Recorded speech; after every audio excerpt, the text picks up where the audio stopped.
Silent Hollow, a name that whispered of secrets.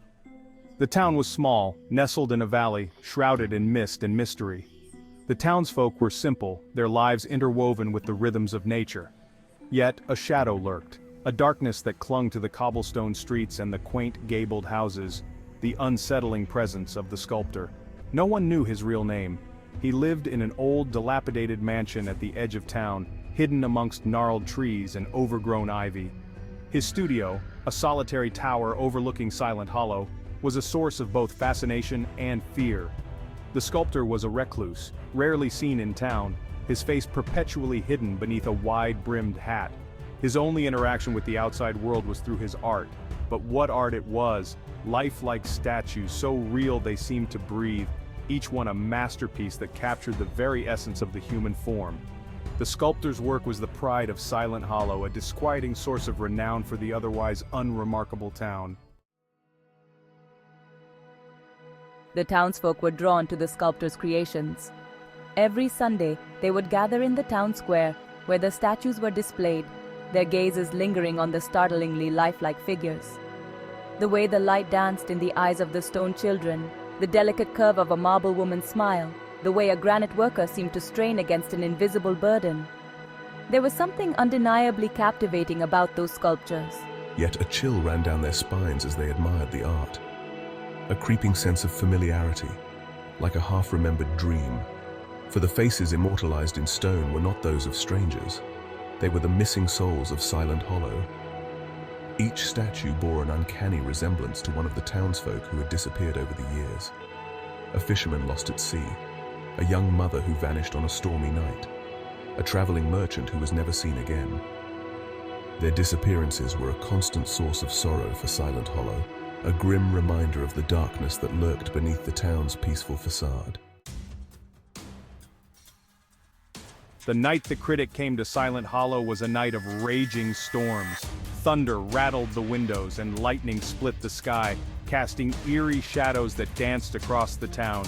Rain lashed down, turning the cobblestone streets into a raging torrent. Arthur Maddox, the renowned art critic, arrived in a carriage drawn by two exhausted horses. He had come to Silent Hollow to unravel the mystery of the sculptor. His reputation preceded him, a man who could dissect a masterpiece with a single glance. His words could make or break an artist's career. The townsfolk, huddled in their homes, watched with bated breath as Maddox's carriage lumbered towards the edge of town, towards the imposing silhouette of the sculptor's mansion, stark against the storm-racked sky. They knew, with a certainty that chilled them to the bone, that tonight something was going to change. The sculptor's studio was a place of shadows and whispers. Rain lashed against the tall arched windows and the wind howled like a banshee. In the center of the room, illuminated by a single flickering gas lamp, stood Arthur Maddox, his eyes wide with horror, staring at the masterpiece before him. It was a statue of a woman, her face a mask of terror, her hands reaching out as if to ward off an unseen attacker. But it wasn't the artistry that terrified Maddox, though it was undoubtedly masterful. It was the material. The statue was not carved from marble or chiseled from granite. It was molded from a substance far more sinister, the solidified essence of a human soul. Maddox stumbled back, his hand clutching his chest, trying to slow the frantic beating of his heart. He had heard the rumors, dismissed them as the ramblings of superstitious townsfolk. Now, staring at the undeniable proof, he felt a chill creep up his spine, settling like ice in his gut.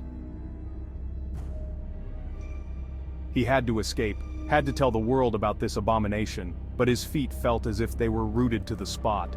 His gaze darted around the room, taking in the other statues, each one as lifelike and as horrifying as the last. He could feel their gazes on him, feel the weight of their tormented souls pressing down on him. Maddox finally tore his gaze away from the macabre spectacle. He stumbled towards the door, his hand reaching for the handle, but before his fingers could wrap around it, the door swung open, revealing the sculptor, his face hidden in the shadows of his wide-brimmed hat.